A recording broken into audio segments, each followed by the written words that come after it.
Instagram Reels are definitely on the rise. It's probably one of the best ways to actually get on the Explore page or just get discovered on Instagram nowadays. And from posting Instagram Reels to my own personal Instagram page, I have noticed a very specific way that has worked the best for me in bringing in lots of views, likes, and engagement onto my posts. For example, one of my most recent Instagram Reels was actually a paid brand collaboration, and it got over 23,000 views, over 800 likes, and got like 6-7 comments. Overall, it did pretty well, and I very frequently have videos that get over 20,000 views, even though I only have around 1,200 followers. So let's talk about the way that you can also plan and post your reels, so you're also able to increase the amount of views that you're able to get on the videos. Let's talk about the sound or audio that you're going to be using in your video. You're probably wondering, does it matter if you have an original sound, if you're using an audio from Instagram? At the end of the day, now I don't think it matters at all. I've used both an original sound and an Instagram reel audio, and my videos tend to do fairly well regardless. If you are using an Instagram sound, I suggest that you go for one that has about between 2,000 and 100,000 saves. That usually does pretty well for me. And if you are uploading an original video, if it's just a talking video, it's probably not going to do very well at all. But if you have like a TikTok repurpose that has some sort of TikTok audio on it, or an audio that you just put in like in an editor, in CapCut or something, that usually does really well because Instagram picks it up as like a melody audio and it just pushes it out to more people, encouraging them to maybe use the audio. Number 2 is text. You really want to use text on your screen to draw in your audience and to grab their attention at the very beginning. Text is also really good for just SEO friendly purposes.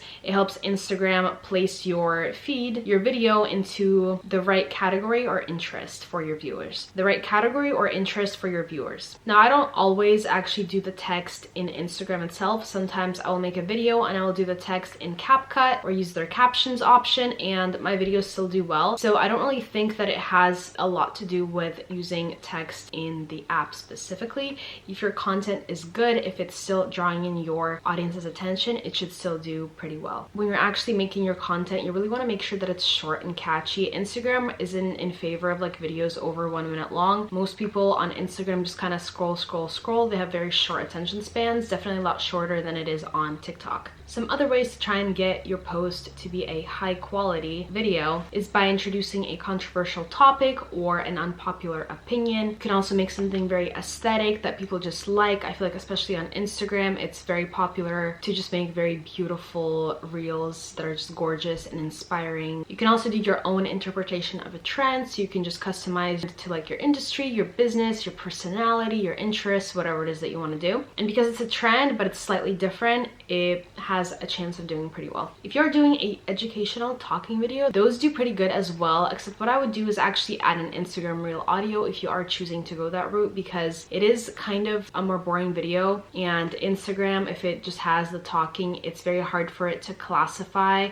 what type of content it is, and it's harder for it to push it out to other people. A very popular one right now is you can also just take an audio and add a really big chunk of text. Make your audio like 5 seconds, your video, just have the text take longer to read than the actual length of the video. That way the video replays and the watch time counts in on Instagram and the algorithm will push it out more. Now, number 4, let's talk about the captions, right? What do you put in the captions? Are long captions even necessary on Instagram anymore? Honestly, not really, because, you know, on Reels especially, you only see like the first sentence. But I will tell you this, is from posting videos for my clients with both shorter captions and longer captions, I tend to find that the longer caption videos actually tend to do a lot more. And what I do with the very first line of the caption is I call to action for people to click read more so that they can read the rest of the caption. This is also a really great way to advertise your business or promote some sort of product or service by putting some sort of question that will prompt the person to go click to read more. For example, you can say recipe down below. They will click and they will read more for the rest. Or you will say, do you experience any of these anxiety symptoms? Read more. They will click to read any of the symptoms and to see if they are experiencing them. This kind of makes it SEO friendly, which is why I think Instagram pushes it out more, because it's able to identify better what your post is about because of those extra words that you're having in the caption. Now, hashtags, I honestly don't think that you even really need them, but I still like to use them, and I try to stick to 5 hashtags. You can do 3 to 5, and my piece so far has been doing 2 broad hashtags, so kind of broader on the topic that I'm talking about,